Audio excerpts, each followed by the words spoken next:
Do you like games featuring this pink blob? How about Sanae? Pixelated 2D side-scrollers?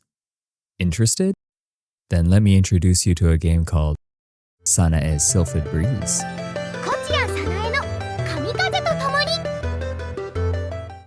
Sanae has discovered a new power, Spell Spoiler. This allows her to mimic powers of those around Gensokyo.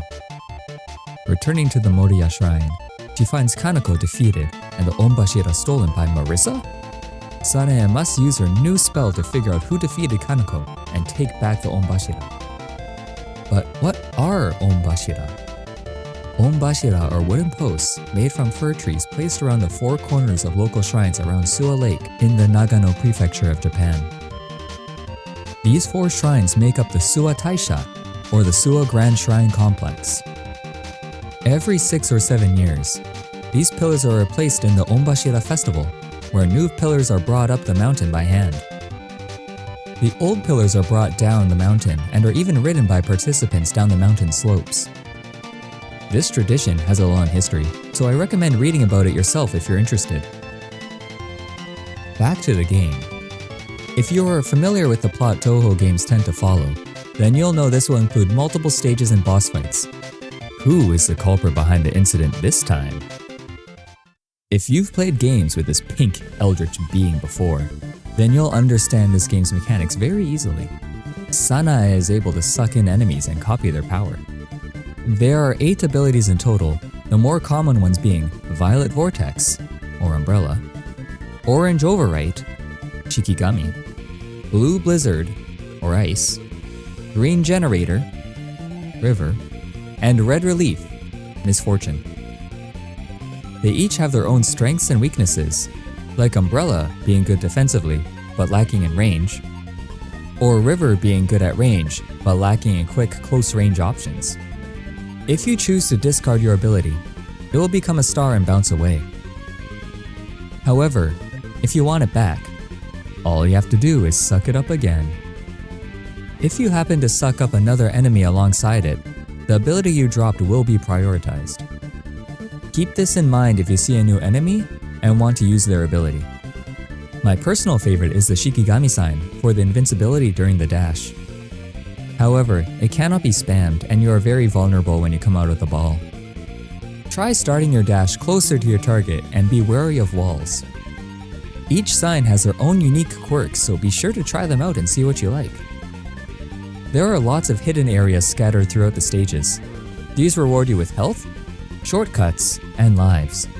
You may also find hidden spell shrines, which allow you to change your ability before certain boss fights.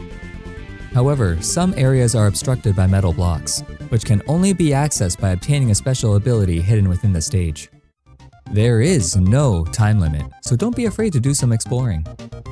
The initial game is very short. I was able to beat it in under an hour. However, once you beat normal mode, hard mode is unlocked. And once that is beaten, arena mode is unlocked. In addition to the increase in difficulty, bosses will also have another phase where you will need to dodge their spell cards in order to win. In traditional Touhou fashion, there is also an extra stage, which is unlocked by obtaining the 7 spell shrines. Through beating this stage, Arena EX is then unlocked. Excluding the boss rush arena mode, the hard mode and extra stage continue the story from normal mode, so it is not just a difficulty increase. There are also various challenges for completionists. However, the difficulty ranges from challenging to a tad annoying, so be warned. I'm looking at you, Tengu Rume Race. You can tell if there's something left to be found in a stage when there is a question mark by the gate in the hub world. You can also tell if you've beaten a boss with no abilities if there's a gohei next to the gate. If you're having difficulty, you can turn on breeze mode for an easier time. Don't worry, I won't tell anybody, but you will be judged nonetheless. I found that some abilities are not great at dealing with bosses. I felt that Ice was good in some sections, but was difficult to use for others, or Umbrella feeling more limited than some other abilities. This could easily be me not being good at the game, so take it as a grain of salt. I also found some sections to be a tad frustrating, such as how long the steam hitbox lingers in the Hiso Tensoku battle, and how large the hurtbox and hitboxes feel when you need to avoid some projectiles. But again, take it as a grain of salt. If you're familiar with the original Touhou soundtrack, I recommend playing through the game first before listening to the soundtrack in its entirety. Some of the game's surprises may be spoiled for you. The game takes the Touhou songs that you know and love and puts a dreamland twist on them, the majority of which are from Mountain of Faith, which makes sense as that is a game where Sanae made her debut. Avoiding spoilers, a couple of my favorite tracks are Versus Boss Marisa,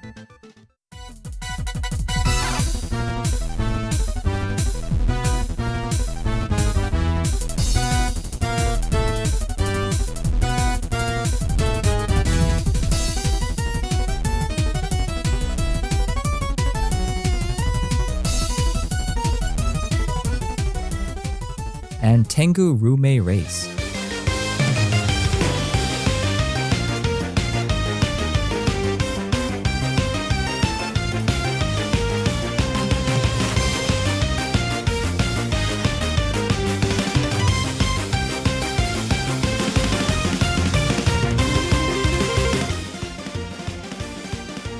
You may have also noticed that the game is fully voiced in Japanese.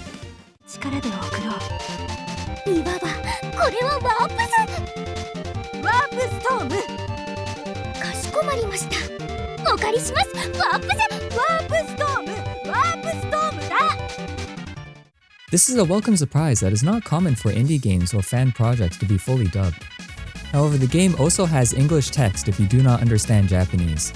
There's no need for translation patches this time. There are some minor spelling errors, but they don't impact your ability to understand what's going on. It is not random that this game was inspired by Kirby. The creator also took some inspiration from Touhou 12.5 or Double Spoiler, specifically when Sanae uses Yokai Extermination, Bewitching Power Spoiler. The game also has nods and references to both Touhou and Kirby, but the game can still be enjoyed without any previous knowledge. The trial for this game was released in June of 2024 with only 3 abilities and featured the Tengu Rume race as a minigame.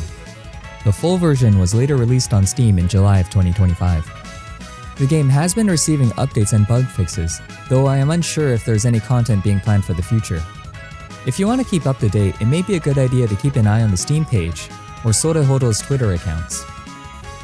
If you want to purchase the game, there's enough content to satisfy most people for at least a few hours. More so if you're looking to 100% a save file or explore optional content. The game and soundtrack are both available on Steam. However, there's also an itch page if you want to play the trial version. The game has gone on sale in the past, so keep an eye out if you're into that sort of thing. Though short, Sanae's Sylphid Breeze has a lot of quality in it. From the pixel art to the soundtrack, this game oozes with charm.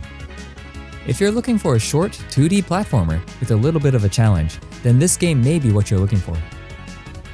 With that being said, I'll catch you later, nerds.